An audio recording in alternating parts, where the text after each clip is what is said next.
He thought his money made him untouchable. When a wealthy bully humiliated a waitress, only one man stood up, a quiet stranger with a German shepherd. But instead of justice, corrupt police arrived and threw the hero in handcuffs, laughing as they caged his dog. They made a fatal mistake. They had no idea they just arrested a Navy SEAL and his canine partner. Before we begin, tell us where you are watching from, and if this story touches your heart, please subscribe for more. The humid air of Savannah hung heavy over the cobblestone streets, clinging to the ancient oaks draped in Spanish moss that lined the avenues like silent sentinels of history. It was a city that moved at its own pace, a slow and rhythmic drift that usually offered solace to weary travelers. But for Commander Andrew Walker, relaxation was a foreign language he was still trying to learn. Andrew steered his battered, sun-faded Ford F-150 down the road toward the riverfront, the suspension creaking in protest against the uneven pavement. He was a man who took up space even when he was sitting still, with broad shoulders that strained against his plain gray t-shirt and a jawline that seemed carved from granite. His eyes, a piercing shade of blue, constantly scanned the perimeter, checking mirrors and blind spots with a practiced intensity that betrayed his profession as a Navy SEAL. Beside him in the passenger seat sat Baron, a massive German shepherd with a coat of midnight black and burnished tan. Baron was not a pet. He was a weapon wrapped in fur, a military working dog who had seen more combat than most veteran soldiers. The dog sat with perfect posture, his ears swiveling like radar dishes, catching every sound of the waking city, while his amber eyes watched the world pass by with a stoic intelligence. They were on leave, a mandatory period of decompression ordered by his commanding officer after a particularly grueling extraction mission in the Middle East. But turning off the switch was impossible. Andrew pulled the truck into the gravel lot of a small, weathered establishment called the Blue Harbor Diner. The building looked like it had weathered 100 storms, with peeling blue paint and a neon sign that buzzed with a comforting, erratic hum. It was the kind of place that promised strong coffee and no questions, exactly what Andrew needed. He killed the engine and looked at Baron. "Stay close, buddy," Andrew said softly, his voice gravelly from disuse. The dog chuffed, a low sound of acknowledgement, and waited for the hand signal before leaping gracefully from the truck. They walked to the entrance together, moving with a synchronized gait that spoke of years of partnership. The bell above the door chimed as they entered, announcing their arrival to a room that smelled of frying bacon, old coffee, and lemon polish. The diner was mostly empty, occupied only by a few elderly patrons who nursed their mugs and murmured in hushed tones about the humidity and the rising river tides. Andrew chose a booth in the back corner, a strategic position that offered a clear view of the entrance and the entire dining room. He slid into the vinyl seat, and Baron immediately curled up under the table, positioning himself so he was out of the way but ready to spring into action if necessary.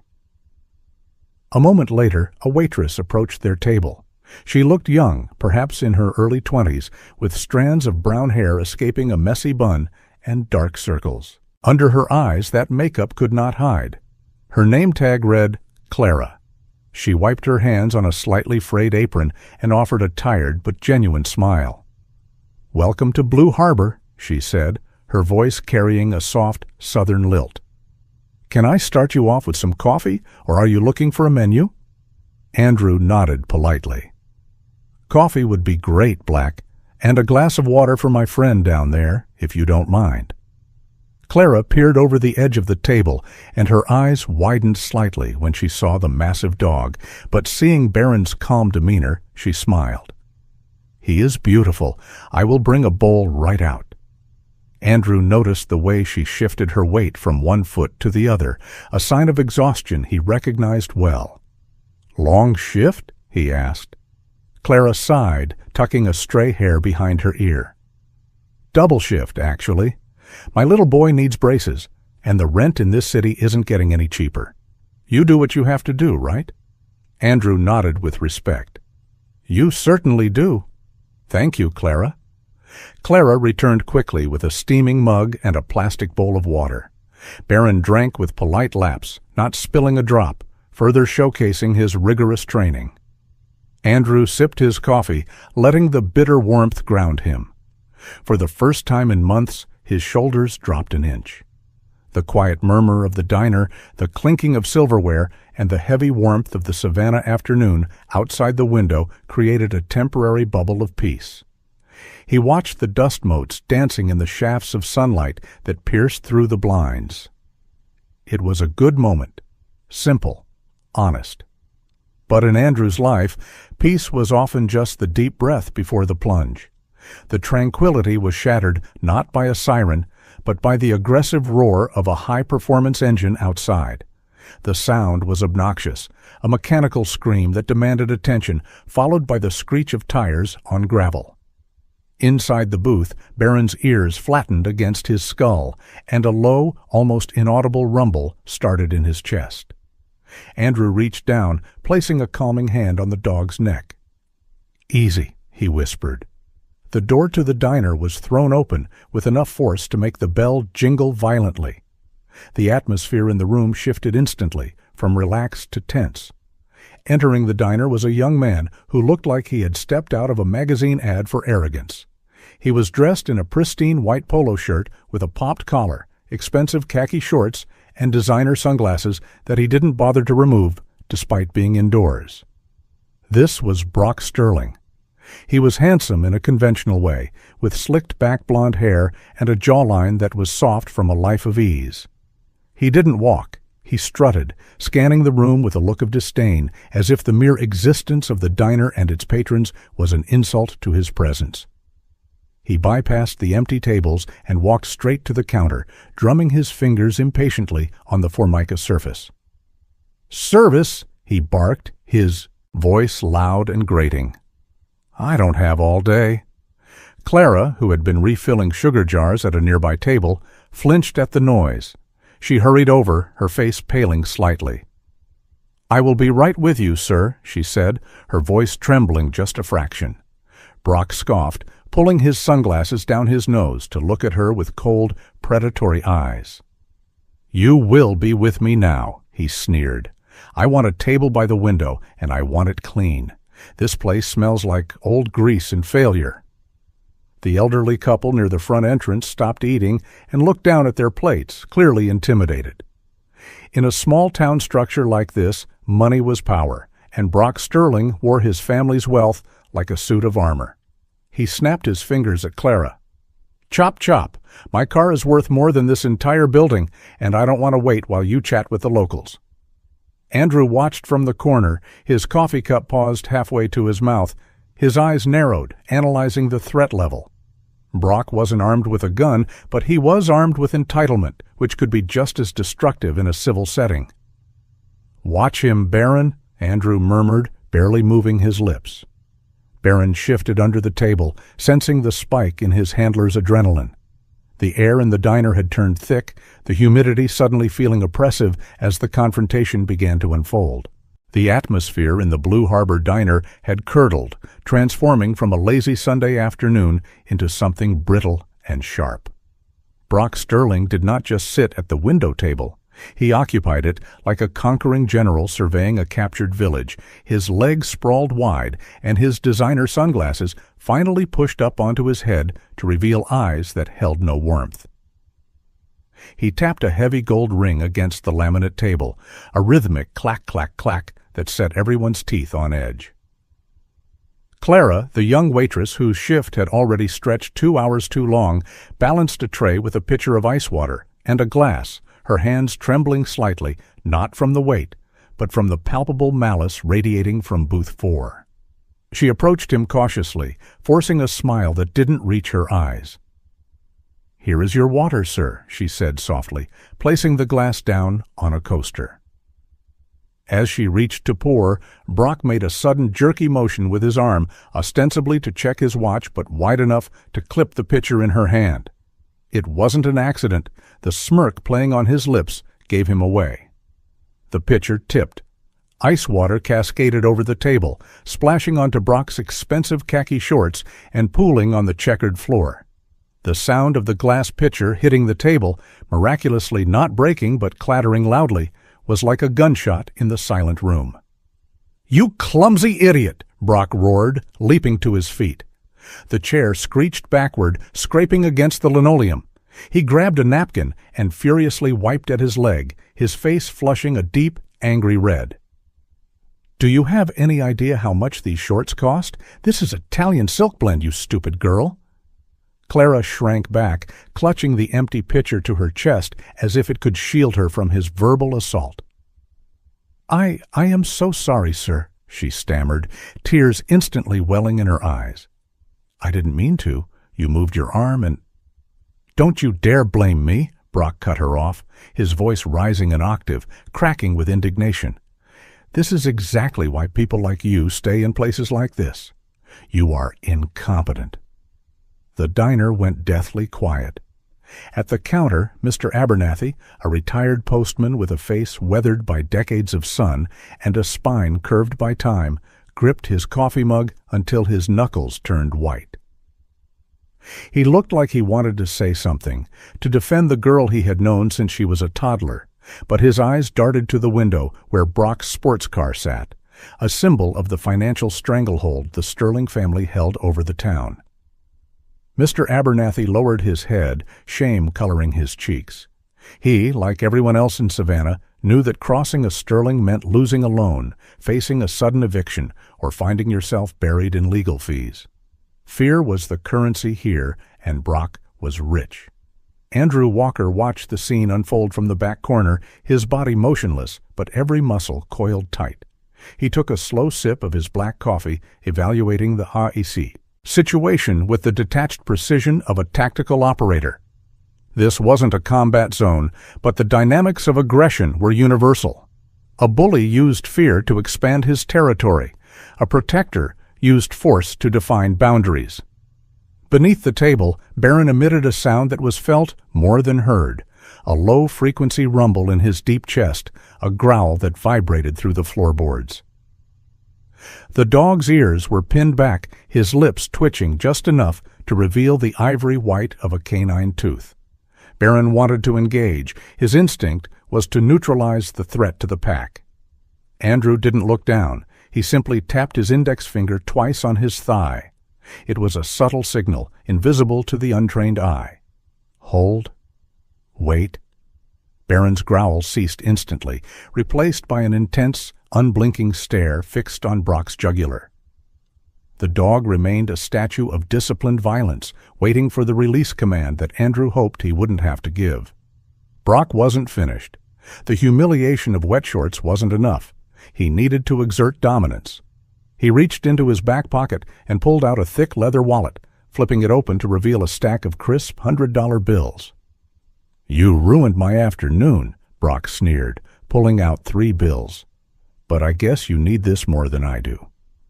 He didn't hand the money to her.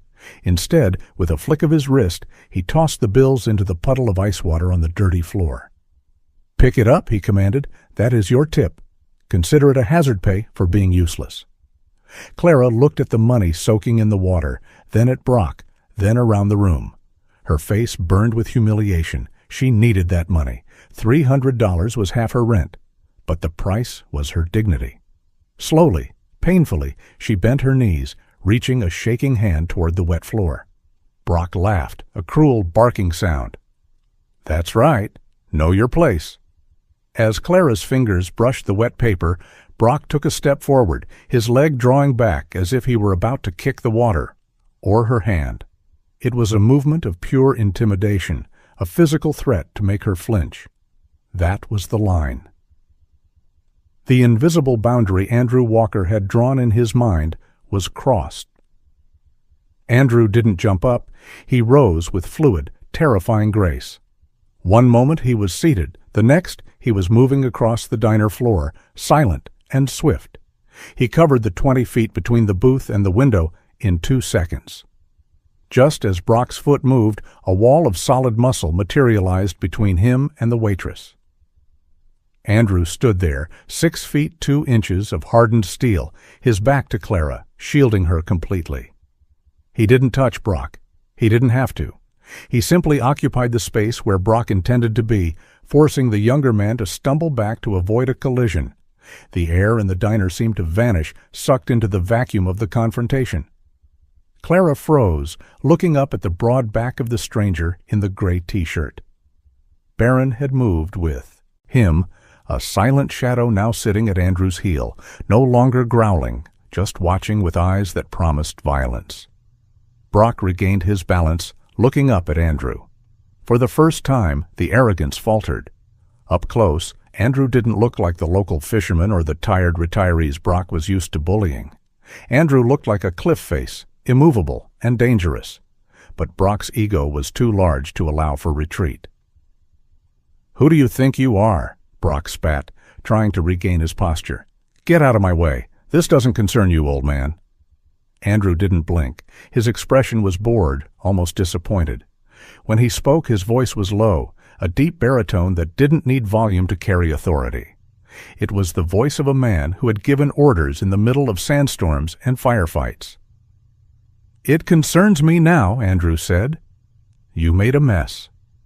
He pointed a single finger at the soggy bills on the floor. "Pick it up." Brock laughed, but it sounded nervous. "You're joking. I'm not touching that floor.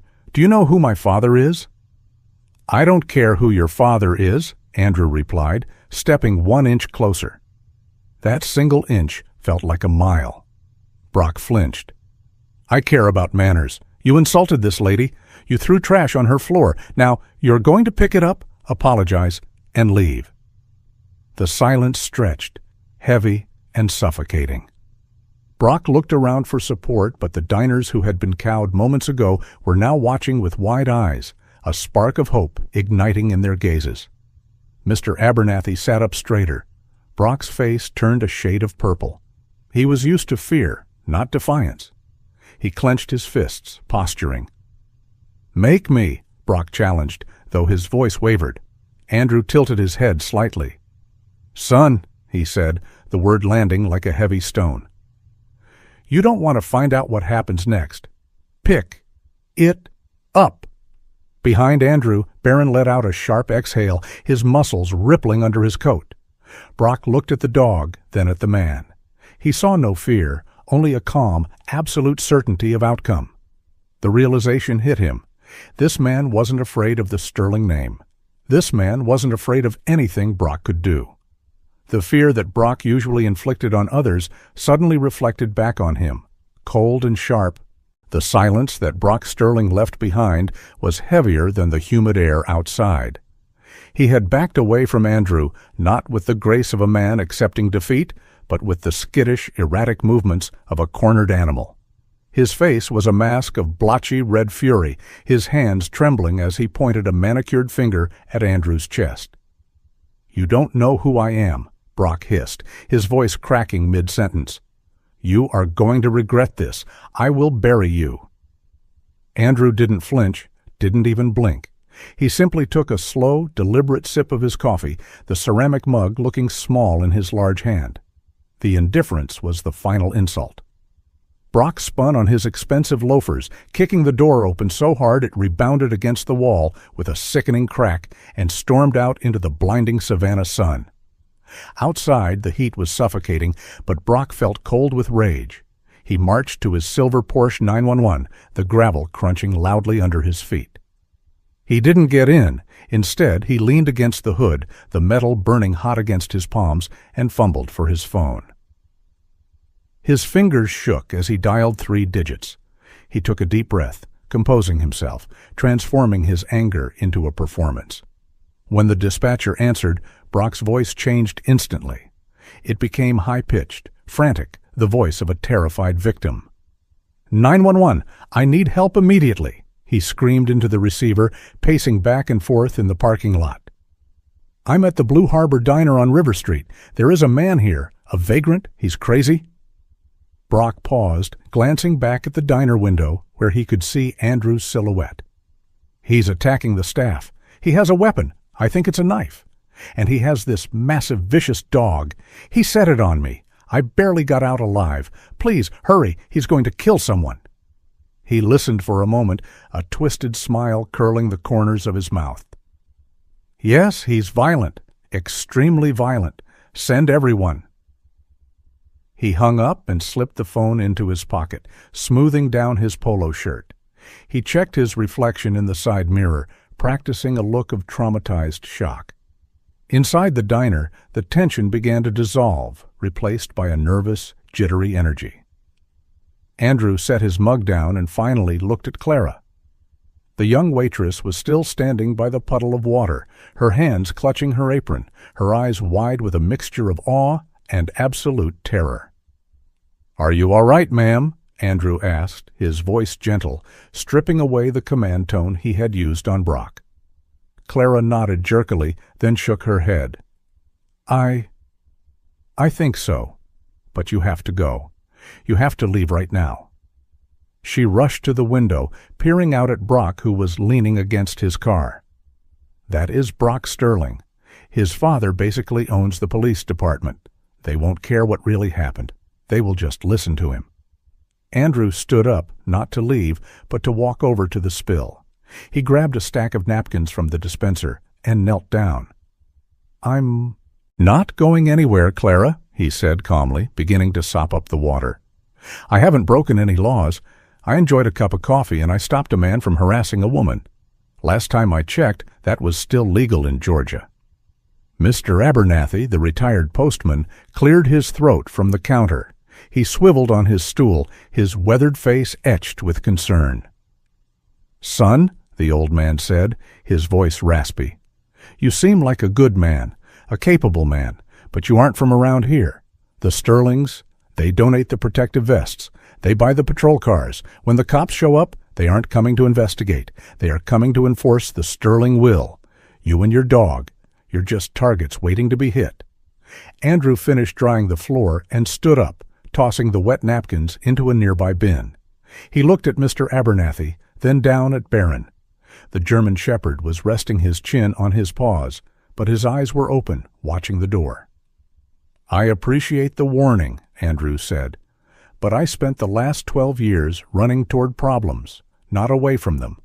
If I leave now, it tells him that he was right, that he can treat people like dirt and scare off anyone who stands up to him."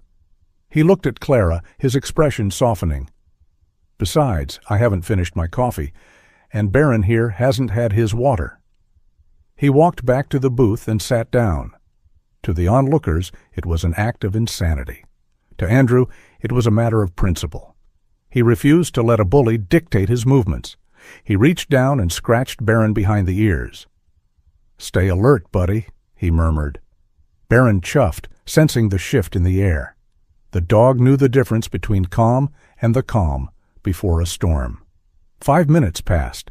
The diner remained quiet, but it was a fragile silence. Clara busied herself wiping down the counter, her eyes constantly darting to the door. Mr. Abernathy didn't touch his coffee. Andrew sat with his back to the wall, his breathing steady, his mind running through contingencies. He wasn't naive. He knew small-town politics could be as dangerous as a loaded weapon. He checked the time on his watch. Response time for a violent subject with a weapon would be fast. Then the sound arrived. It started as a distant wail, a rising and falling tone that cut through the humidity like a knife. Sirens, not one, but multiple. The sound grew louder rapidly, bouncing off the old brick buildings of River Street. Barron sat up instantly, a low growl rumbling in his throat. "Quiet," Andrew commanded softly. The dog obeyed, but his muscles bunched tight. Outside the window, the world exploded into color. Blue and red lights flashed frantically, washing the interior of the diner in a strobe-like chaos. Tires screeched against the asphalt as 3 police cruisers skidded into the parking lot, surrounding Brock's Porsche and blocking the exit. Andrew watched through the blinds. He saw the officers spill out of the cars. They were moving fast, adrenaline high, hands already hovering near their holsters. This wasn't a social call. This was a tactical response to a violent threat, and standing in the middle of it all was Brock Sterling. The transformation was complete. Brock was pointing frantically at the diner, gesturing wildly, playing the part of the victim to perfection. He shouted something to the lead officer, a large man with a thick neck and a face flushed with heat. The officer nodded, unholstered his weapon, and signaled to the others. Brock looked through the window, locking eyes with Andrew. A slow, triumphant smile spread across his face. It was a look of pure malice, a silent promise that the game was over and he had won. "They're coming in," Mr. Abernathy whispered, sliding off his stool to move away from the line of fire. Clara backed against the kitchen door, covering her mouth with her hand. "Please," she whispered, "just don't hurt him." Andrew didn't move. He placed his hands flat on the table, palms open and visible. He looked at Barron. "Down," he said firmly. "Stay." The dog lay flat, his body tense as a coiled spring. Andrew took a deep breath, centering himself. The bell above the door jingled, a cheerful sound that was immediately drowned out by the shouting of men with guns. The peace of the Blue Harbor Diner was officially over. The heavy wooden door of the Blue Harbor Diner didn't just open, it was practically kicked off its hinges, slamming against the interior wall with a violence that shook the front window panes. The cheerful jingle of the entry bell was instantly swallowed by the aggressive stomping of heavy boots and the chaotic shouting of men who had arrived expecting a war. Leading the charge was Sergeant Miller, a man whose reputation in Savannah preceded him like a storm front. Miller was a towering figure, not due to muscle, but sheer bulk, with a thick neck that spilled over the collar of his uniform and a face permanently flushed a deep, angry crimson. He was known throughout the precinct for two things: a short fuse that ignited at the slightest provocation and an unwavering loyalty to the highest bidder, which in this county usually meant the Sterling family. He burst into the diner with his service weapon already drawn, a dark glint of steel in the afternoon sun, sweeping the room with a reckless disregard for the innocent bystanders cowering in the booths. Behind him, two younger officers, rookie cops with nervous eyes and shaky hands, fanned out, their fingers hovering dangerously close to their triggers as they mirrored their superior's aggression. "Show me your hands! Everybody, hands where I can see them! Now!" Miller bellowed, his voice cracking with adrenaline. He spotted Andrew immediately, the only man not cowering or scrambling for cover. Miller didn't see a decorated commander. He saw the vagrant Brock had described, a threat to the established order. He leveled his pistol directly at Andrew's chest, the barrel wavering slightly with the intensity of his grip. "You, get on the ground, face down, hands behind your head. Do it now, or I will drop you." The diner erupted into panic. Mr. Abernathy slid off his stool, knocking over his coffee mug, which shattered loudly on the floor. Clara screamed, dropping to her knees behind the counter, covering her head with her arms. The air was thick with the scent of fear and the metallic tang of impending violence. At the first aggressive shout, Barron reacted with the speed of a coiled viper. The German shepherd launched himself from under the table, placing his 90-pound frame directly between Andrew and the approaching officers. He didn't attack, he was too disciplined for that, but he held the line. His fur stood on end along his spine, making him look twice his size. He let out a bark that was less a sound and more a physical force, a deep, thunderous warning that rattled the silverware on the tables. Barron bared his teeth, a wall of white ivory, and lowered his head, eyes locked on Miller's weapon. To the police, this wasn't a hero defending his handler. It was a savage beast preparing to maul them. "Control that dog!" Miller screamed, shifting his aim from Andrew to Barron's broad skull. "I said control that animal, or I will put a bullet in its brain." Time seemed to slow down for Andrew. The world narrowed to the black hole of the gun barrel pointing at his partner. He knew the tactical reality of the room better than anyone. He could see Miller's finger tightening on the trigger, the white of the knuckle showing. He saw the rookies flanking, their fear making them unpredictable. If Andrew moved to disarm Miller, the rookies would fire. If Barron lunged, Miller would fire. There was no scenario where fighting back didn't end with a dead dog and a bloodbath in a family diner. Andrew did the hardest thing a warrior could do. He surrendered his pride to save his friend. He raised his hands slowly, palms open and facing forward, moving with deliberate slowness to avoid startling the jittery officers. "Do not shoot!" Andrew's voice boomed, cutting through the chaos not with volume, but with the commanding projection of an officer. "I am a serving member of the United States Navy. This dog is a ranked military officer. If you fire on him, you're firing on a federal agent." The declaration hung in the air for a split second. The two rookie officers hesitated, glancing at each other with confusion. Military dog? Ranked officer? It wasn't something they encountered on patrol. But Miller didn't care. He was too far gone, his ego fueled by the presence of Brock Sterling watching from the window outside.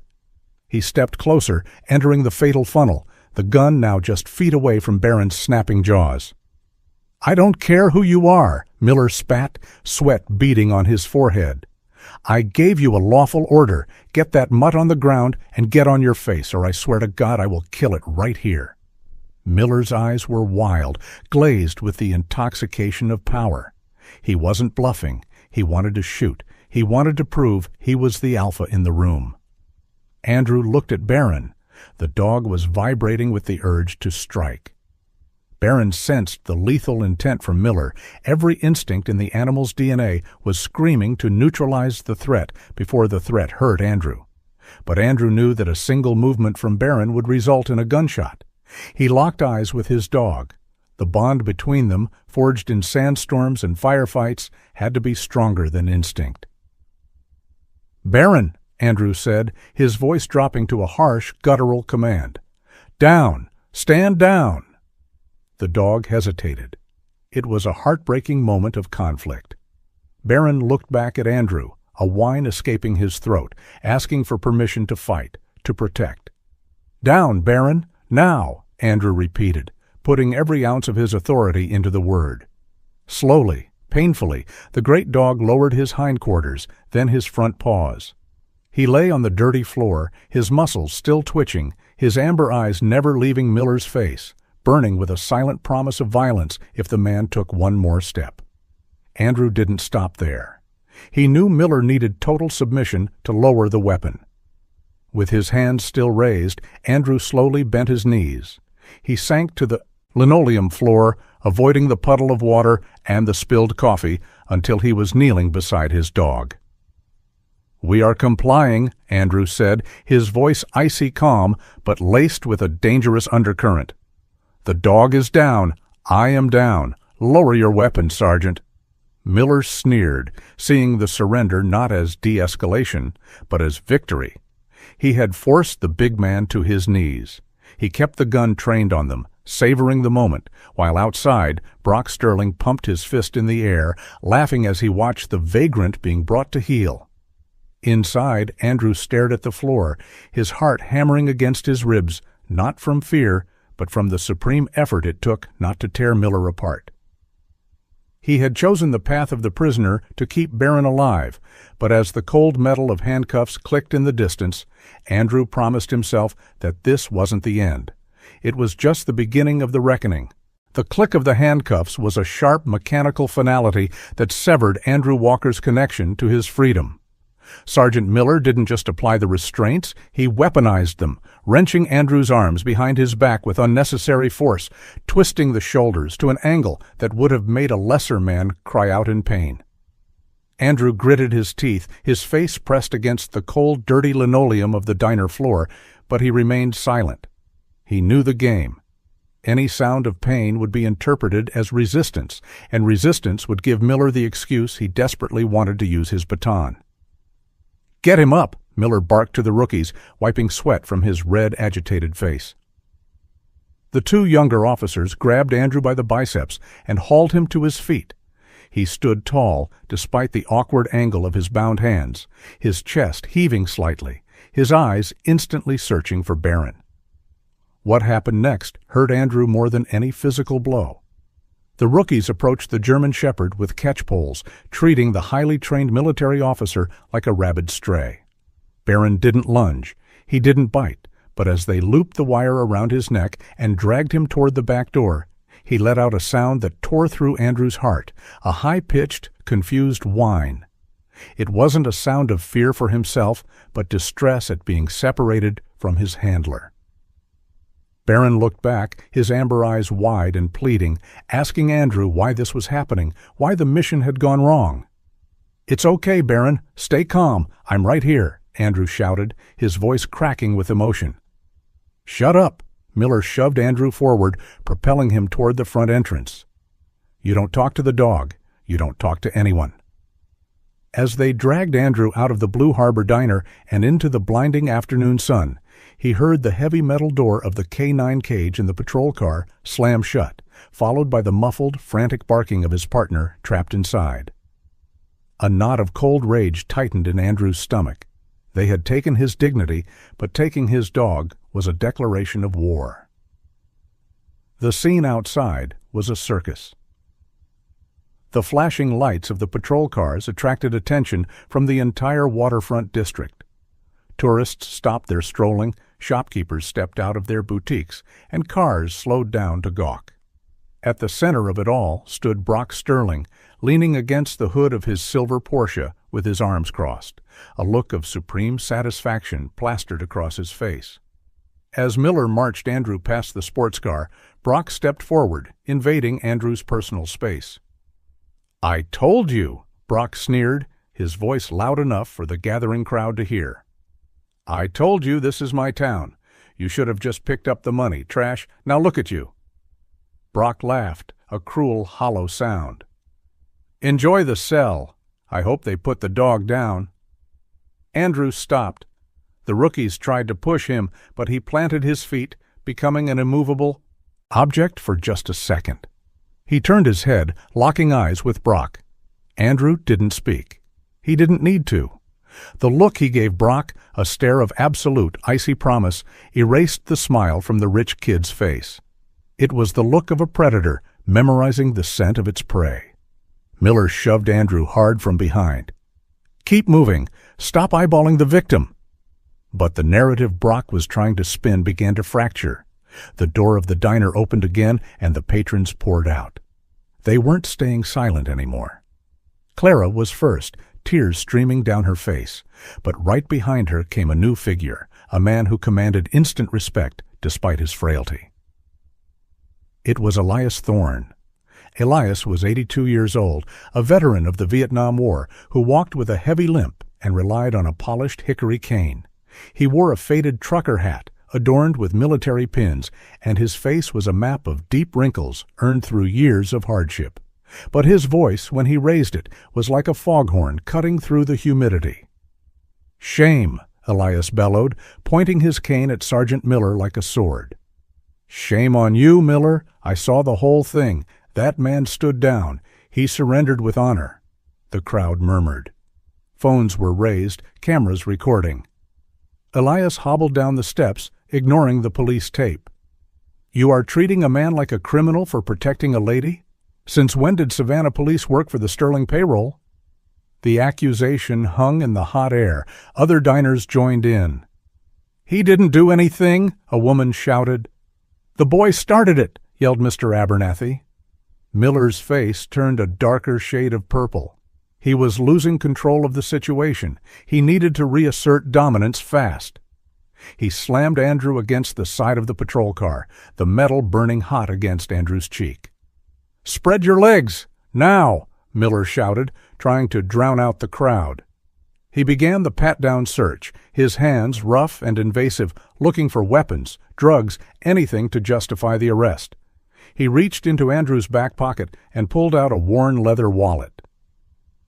"Let's see who you really are," Miller muttered, flipping it open with a sneer, expecting to find a fake ID or nothing at all.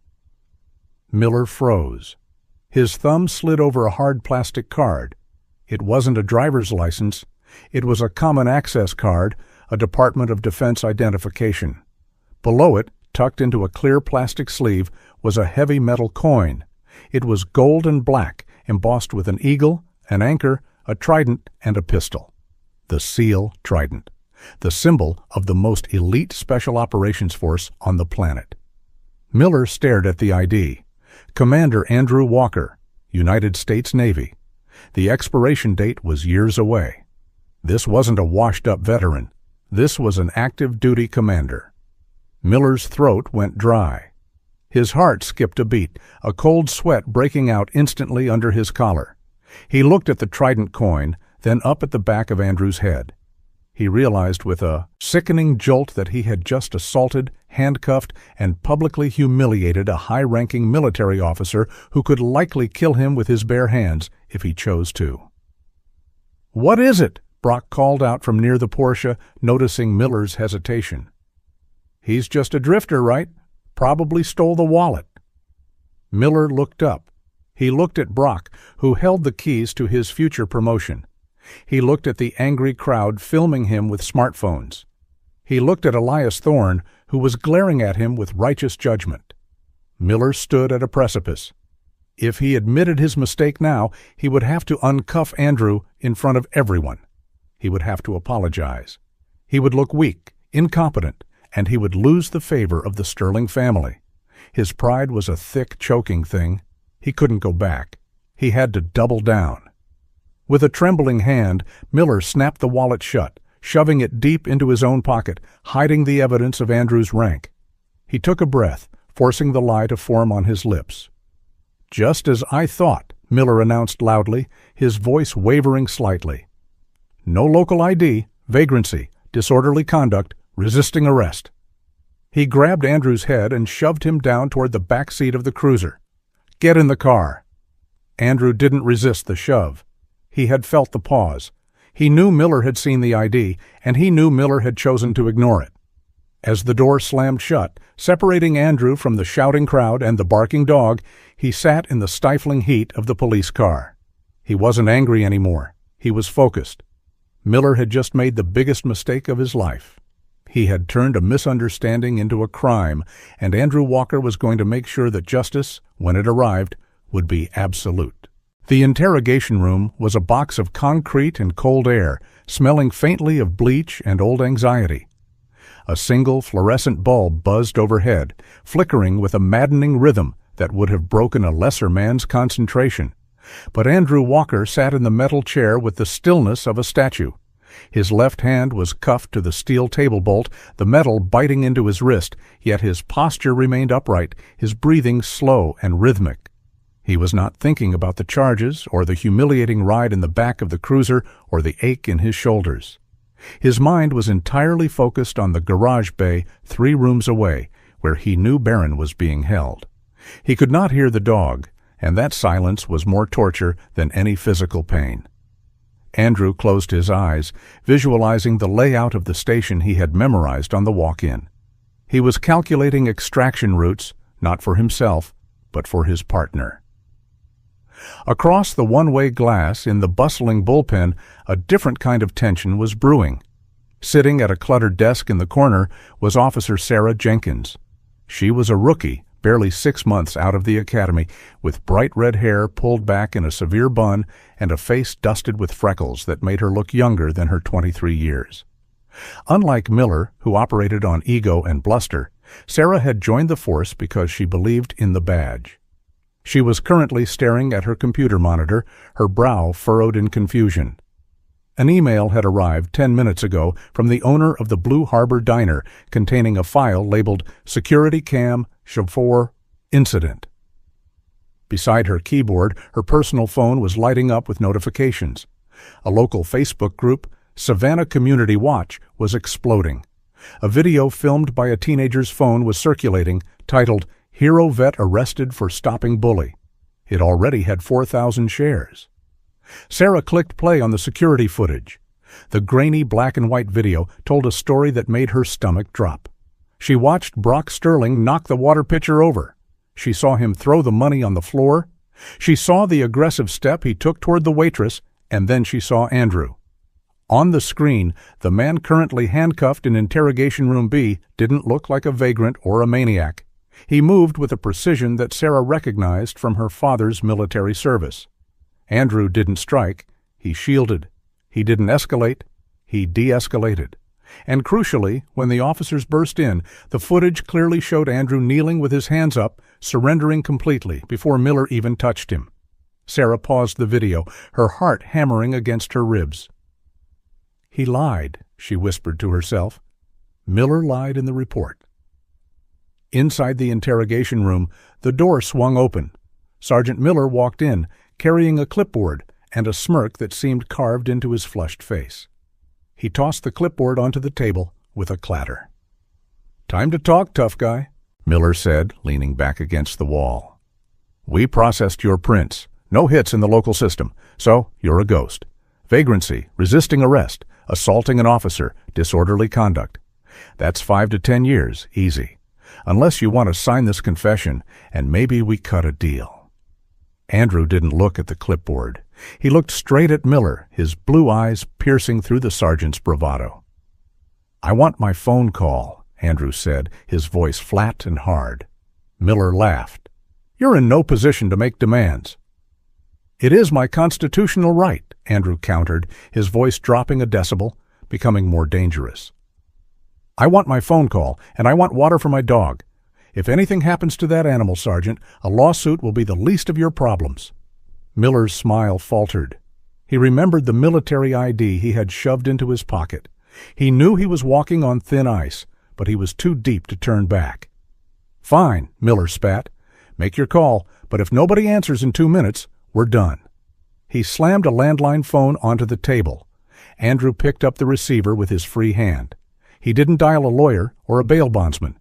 He dialed a number from memory, a direct line that bypassed secretaries and aides. It rang once.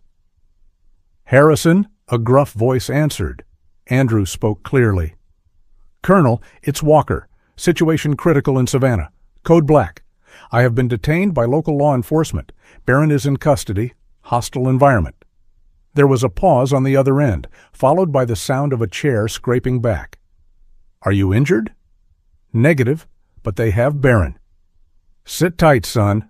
The voice on the other line turned to ice. "I'm 20 minutes out. Do not say another word." The line went dead. Andrew hung up and looked at Miller. "We're done talking." Sarah Jenkins stood up from her desk. She couldn't sit on this. She grabbed her tablet with the video evidence and started walking toward the captain's office, but she was cut off by a commotion at the front entrance. The heavy double doors of the precinct didn't just open. They were pushed wide with a force that commanded immediate attention. The ambient noise of the station, phones ringing, officers chatting, keyboards clacking, died instantly. Walking through the doors was a man who looked like he had been carved from oak and iron. Colonel Samuel Harrison was in his late 50s, with silver hair cropped close to his scalp and a scar running down his left cheek that twitched slightly when he was angry. He was wearing his full-service dress blue uniform, his chest heavy with ribbons and medals that caught the overhead lights. But it wasn't the uniform that terrified the room. It was the look in his eyes, a cold, focused fury that promised absolute destruction. Flanking him was Chief Reynolds, the head of the Savannah Police Department. Reynolds was a small man with thinning hair and a suit that looked a size too big. He looked exhausted, pale, and terrified. He was practically jogging to keep up with the colonel's long strides. "Colonel, please, I'm sure this is just a misunderstanding," Reynolds stammered, wringing his hands. Harrison ignored him. He stopped in the middle of the bullpen, scanning the room until his eyes landed on Sergeant Miller, who had just stepped out of the interrogation room. "Where is he?" Harrison's voice wasn't loud, but it carried to every corner of the room. It was the voice of a man who commanded battalions. "Where is Commander Walker?" Miller froze. The clipboard slipped from his fingers and clattered to the floor. He looked from the imposing colonel to his terrified chief, and the blood drained from his face. We have a suspect," Miller stuttered, his arrogance evaporating like mist. He resisted." "Suspect?" Harrison took a step forward, invading Miller's personal space. "You have a highly decorated Navy SEAL commander handcuffed to a table like a common criminal. You have a military working dog, a lieutenant colonel by rank, locked in a cage." Harrison leaned in, his face inches from Miller's. You have exactly 30 seconds to open that door, or I will have the Department of Defense dismantle this entire precinct brick by brick." Sarah Jenkins watched from the side, clutching her tablet. She saw the fear in Miller's eyes, the panic in the chief's posture, and the undeniable authority of the man in the uniform. She looked down at the tablet screen where Andrew Walker was kneeling in the video, protecting the innocent. Justice, she realized, had finally arrived, and it was wearing a Navy uniform. The air in the station crackled with electricity. The balance of power had shifted violently. The local bully with a badge was no longer the biggest predator in the room. The command from Chief Reynolds hit the silent bullpen like a physical blow. "Get those cuffs off him! Now!" His voice was high and thinned by panic, a stark contrast to the deep, resonant baritone of Colonel Harrison that still echoed off the walls. Sergeant Miller, whose face had drained of all color, fumbled for his keys. His hands, usually so steady when asserting dominance over the powerless, were shaking so violently that he couldn't find the keyhole on the first try. The metallic scratching sound was the only noise in the room, a testament to his incompetence. When the mechanism finally clicked and the ratchets released, Andrew Walker didn't rub his wrists or glare at his captor. He simply stood up, unfolding his frame to his full height, rolling his shoulders back with a dignity that made Miller shrink away. Andrew didn't look at the sergeant. He looked past him, his eyes locking onto Colonel Harrison. "Baron?" Andrew asked, the single word carrying more weight than any accusation. "Secure, Commander," Harrison replied, his voice softening slightly for his subordinate. "We are getting him out immediately." Harrison turned back to the room, his gaze sweeping over the assembled officers like a searchlight. "You didn't just arrest a tourist," Harrison announced, his voice low but projecting clearly to the back of the room where Officer Sarah Jenkins stood. "Commander Walker returned to U.S. soil 72 hours ago.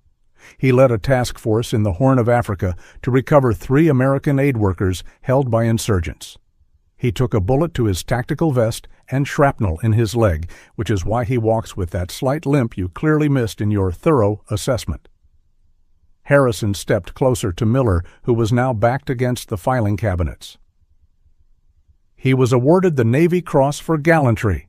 He is on mandatory medical leave to decompress from the horrors of war, and instead he comes home to find that the very liberties he fought to protect don't exist in Savannah because a local badge decided to play God." The shame in the room was palpable. The rookie officers looked at their boots. Chief Reynolds wiped sweat from his upper lip with a handkerchief. But the silence was broken by the squeak of the front doors opening again. Striding into the precinct was a man who sucked the oxygen out of the room. Richard Sterling, Brock's father, was a man built of expensive cigars and hostile takeovers. He wore a charcoal Italian suit that cost more than a police cruiser, and his silver hair was coiffed to perfection. He didn't walk. He marched, exuding the kind of entitlement that comes from knowing you own the mortgage on half the town. He was followed by a lawyer, a small man with a briefcase who looked like a nervous shadow. "Chief Reynolds," Richard boomed, ignoring everyone else. "I just got a call from my son. He says he's being detained. I want him released immediately, and I want the name of the vagrant who attacked him. We are filing charges." He stopped, finally noticing the tense tableau in the center of the room. The Navy colonel, the tall stranger rubbing his wrists, and the terrified look on the chief's face. "Mr. Sterling," Chief Reynolds said, stepping forward with a newfound desperate resolve. "We cannot release Brock. He is being processed for filing a false police report and public disturbance." Richard's face turned a shade of red that matched his son's temper. "False report? Are you insane? My son is the victim here. That man," he pointed a manicured finger at Andrew, "is a dangerous drifter. Brock told me everything. He had a weapon. He had a vicious animal." "Your son lied," a female voice cut through the bluster. Sarah Jenkins stepped forward from the back of the room.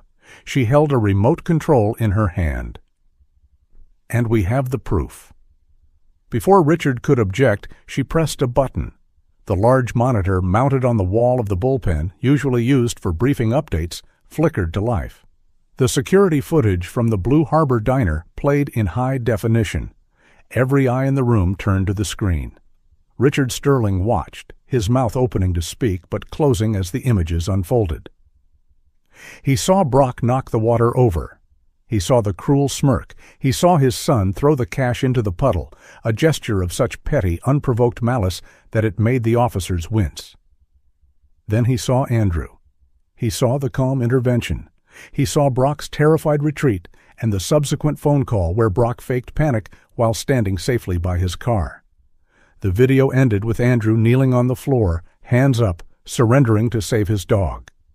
The screen went black. The silence that followed was absolute. Richard Sterling looked at the screen, then at the chief, and finally at Andrew. For the first time in years, the tycoon was speechless. He saw his own arrogance reflected in his son, stripped of any charm or justification. It was ugly. It was undeniable. He looked toward the holding cell where Brock was waiting, expecting a rescue, and Richard's shoulders slumped. He didn't say a word. He just turned to his lawyer and shook his head, the fight draining out of him. Andrew didn't wait for an apology.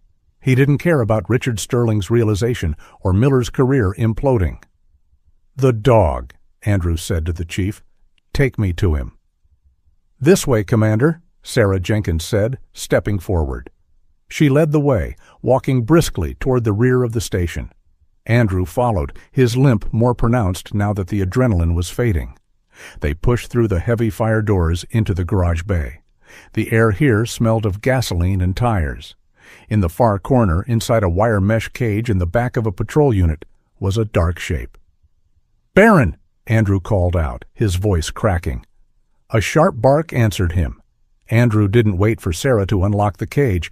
He reached through the bars of the car window. "I'm here, buddy. I'm here." Sarah fumbled, with the keys unlocking the patrol car door and then the grate. The moment the latch clicked, Baron exploded out of the cage. He didn't attack. He didn't run. He launched himself at Andrew, nearly knocking the commander over. Andrew dropped to his knees on the concrete floor, ignoring the pain in his shrapnel-scarred leg. He buried his face in the thick fur of the German shepherd's neck. Baron whined, a high, keen sound of pure relief, licking Andrew's face, his hands, checking for injuries, desperate to reassure himself that his handler was alive. Andrew wrapped his arms around the dog's powerful chest, closing his eyes tightly to hold back the emotion that the interrogation room hadn't been able to force out. "I'm sorry," Andrew whispered into the fur. "I'm so sorry I let them take you." The bond between man and dog, forged in fire and blood, was visible to everyone in the garage. Colonel Harrison stood in the doorway, watching his best officer weep silently into the coat of his dog. Even Chief Reynolds, standing awkwardly behind him, felt a lump in his throat. It wasn't just a reunion, it was a restoration of the order that Miller and Brock had tried to destroy. The soldier had his partner back, and for the first time that day, Andrew Walker finally looked at peace. The fluorescent lights of the precinct hummed with a different frequency now, stripped of the chaotic tension that had filled the room only an hour before. Justice, usually a slow-moving machine in Savannah, was moving with unprecedented speed, lubricated by the imposing presence of Colonel Harrison and the undeniable evidence playing on the loop on the bullpen monitor. Sergeant Miller stood before Chief Reynolds's desk, his shoulders slumped, looking smaller than he ever had in uniform. Slowly, with trembling hands, he unpinned the silver badge from his chest and placed it on the wooden surface next to his service weapon. The metallic clack echoed like a gavel strike. "Suspended pending a full internal affairs investigation," Chief Reynolds said, his voice firm, reclaiming the authority he had nearly lost. "You utilized excessive force, filed a false report, and violated the civil rights of a decorated officer. Go home, Miller, and don't leave town." Miller didn't argue. He didn't look at Andrew or the colonel. He simply turned and walked out the back exit, a man stripped of the power he had abused, disappearing into the humid night. In the holding cell area, the reality of the situation was crashing down on Brock Sterling. The door to his cell didn't open. Instead, an officer stood outside, reading from a clipboard. "Brock Sterling, you're being charged with filing a false police report, misuse of emergency services, and disorderly conduct. Bail hearing is set for tomorrow morning." Brock gripped the bars, his knuckles white. "My dad is here," he whined, his voice cracking. "He'll fix this." But Richard Sterling was not fixing it. He was outside on the precinct steps, surrounded by local reporters who had arrived as quickly as the squad cars. The video of his son's cruelty had gone viral, and the Sterling reputation was in free fall. Richard stood before the microphones, looking aged and defeated. "My family, we owe Commander Walker and the community an apology," Richard said, the words tasting like ash in his mouth. "We have failed to uphold the values of this town. We will not be contesting the charges." It was a public humbling, a dismantling of the invincibility that money had bought them for decades. Andrew Walker watched none of this. He was in the parking lot, kneeling beside Barron, checking the dog's paws and neck one last time for any sign of injury from the catch pole. "You're good, buddy," Andrew murmured. "You did good." Colonel Harrison stood by the truck, leaning against the fender. "I can have a transport take you back to base, Andrew, or a hotel." Andrew stood up, patting the dust from his jeans. "No need, Colonel. We've got a drive ahead of us. But there's one stop I need to make first. I never finished my coffee." Harrison smiled, a rare expression that crinkled the scar on his cheek. "As you were, Commander." The next morning, the sun rose over the Savannah River, painting the water in hues of gold and amber. The Blue Harbor Diner was already bustling. The incident from the previous day was the only topic of conversation. Locals huddled over their eggs and grits, whispering about the Navy SEAL and the corrupt cop. When the bell above the door jingled, the conversation didn't just taper off, it died instantly. Every head turned. Andrew Walker stood in the doorway, wearing a fresh T-shirt and jeans, with Barron sitting calmly at his heel. For a second, Andrew hesitated. He wasn't looking for a fight, and he certainly wasn't looking for fame. He just wanted to pay his bill and leave on his own terms. The silence was broken by the rhythmic tapping of a cane. Elias Thorne, the Vietnam veteran, stood up from his usual booth. He didn't say a word. He just started clapping. Slow, steady applause. Then Mr. Abernathy joined in. Then the couple in the corner. Within seconds, the entire diner was on its feet. The applause wasn't raucous or cheering. It was respectful, a solid wall of sound-honoring character over celebrity. Andrew looked down, uncomfortable with the praise, a slight flush rising on his neck. He gave a short, stiff nod to the room, the universal soldier's acknowledgment, and walked toward the counter. Barron trotted beside him, tail wagging slowly, soaking up the positive energy. Clara was behind the counter. Her eyes were bright, and though she looked tired, the fear was gone. She wiped her hands on her apron and smiled, a genuine, radiant expression. "I didn't think you'd come back," she said softly. "I don't like leaving things unfinished," Andrew replied, placing a $10 bill on the counter. "I believe I owe you for a coffee and a cleanup." Clara pushed the money back. "Your money is no good here, Commander. Not today. Not ever." She looked down at Barron. "And for your partner?" Andrew smiled, scratching Barron behind the ears. "He'd appreciate a steak. Rare. No seasoning." Clara laughed. "Coming right up. Best cut in the house." Andrew took his seat at the same booth by the window. When the food arrived, a steaming mug of black coffee for him and a prime sirloin on a ceramic plate for Barron, the diner returned to its normal rhythm. But the atmosphere had changed. The air felt lighter. The shadow of the Sterling family that had hung over the place for years had evaporated. Andrew watched Barron eat with polite veracity, the dog pausing only to look up at his handler with grateful eyes. Andrew took a sip of his coffee. It tasted better today. Richer. He looked out the window at the river moving sluggishly toward the ocean. He thought about Brock Sterling in his cell, about Miller without his badge, and about Richard Sterling's public shame. They had believed that power came from what you could take from others, their dignity, their space, their peace. They were wrong.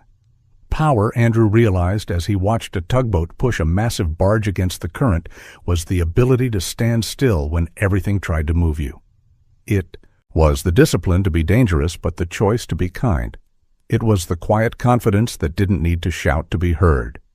He finished his coffee and stood up. "Let's go, Baron. Mission complete." As they walked out, Clara called out one last time, "Thank you for showing us we don't have to be afraid." Andrew paused at the door, looking back at the young mother. "You never did," he said.